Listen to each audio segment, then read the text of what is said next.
Hello, my dear students. Today we will be discussing another topic in our subject in Earth Science entitled Earthquake Epicenters using Triangulation Method, as included in the DepEd Supplementary Learning Modules for Junior High School learners. I'm your teacher, Mr. Peter John Adimer Orozco of Pag-asa National High School. First, let us have our lesson objectives as stated. At the end of the lesson, the student should be able to Number 1. Compute mathematically the distance of an epicenter. And number 2. Locate the epicenter of an earthquake using the triangulation method. Let's review once again our definition of an earthquake. An earthquake is a naturally occurring phenomenon caused by the continuous movement of the plates beneath us. You can find other definitions of an earthquake, but they mean just the same thing. So where does an earthquake start? Scientists are continuously observing its behavior and movement to identify its location. One of the ways scientists use to locate the earthquake is to locate its epicenter using the triangulation method, which we will discuss in this video. When there is an earthquake, three types of seismic waves are released: primary or the P wave, secondary or the S wave, and the long surface wave or the L wave. One thing to note is that the first two waves, P and S waves, travel into the Earth's interior while the L wave travel on the surface. These waves travel in different velocities, so they do not arrive at the same time at a seismic recording station. This difference in the arrival time will provide the data we need to locate the epicenter of an earthquake. Take a look at our sample seismogram. We will focus our attention to P and S wave because they are the two waves important in determining our lag time or the time difference of P and S wave. The formula is S wave time minus P wave time equals TD, or the time difference between the two waves, which is the first data we need to locate the epicenter of an earthquake. Let me discuss the procedure in determining the distance of an epicenter of an earthquake. We have a sample data recorded at three seismic recording stations here in the Philippines, namely Batangas, Puerto Princesa, and Davao. And we already have our lag time or our time difference between the P or the primary and the secondary wave.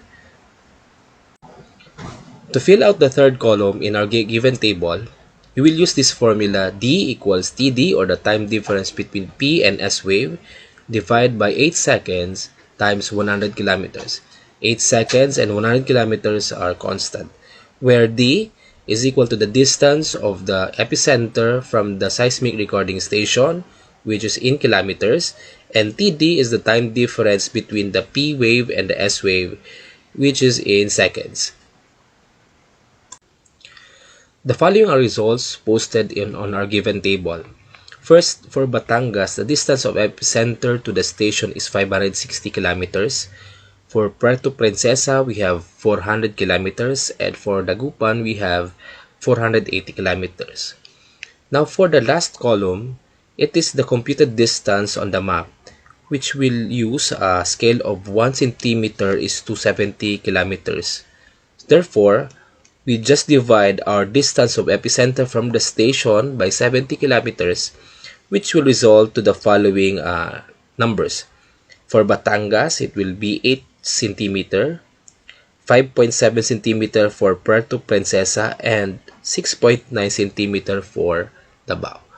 Then, what is the use of this distance of epicenter, or what I mean is the last column is the distance of the epicenter on the map. This is now we will the data we will use in making the actual triangulation on our map, so that we can locate the epicenter of the earthquake, which I will show you in just a moment.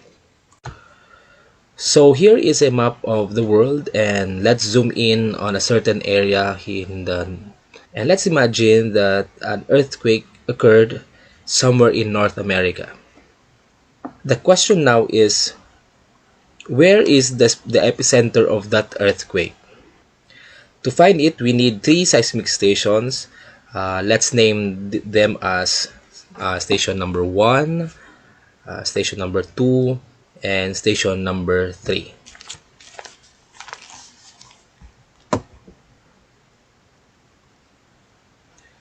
These are stations where we have seismograph monitoring the shaking in the Earth's crust.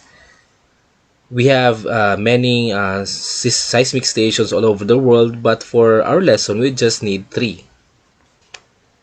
As I have discussed a while ago, our first step is to determine the epicenter distances from the station. Let's take for example that seismic station 1 is 700 kilometers from the epicenter. It is shown in the map our distance, but since we do not know where is the exact direction of the earthquake, what we could do is to draw a circle around point 1 with a radius of 700 kilometers.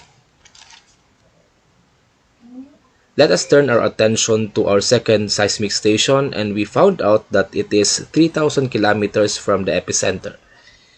Same thing we did for the first station, we will draw a circle around the station, and if you notice that the lines intersected.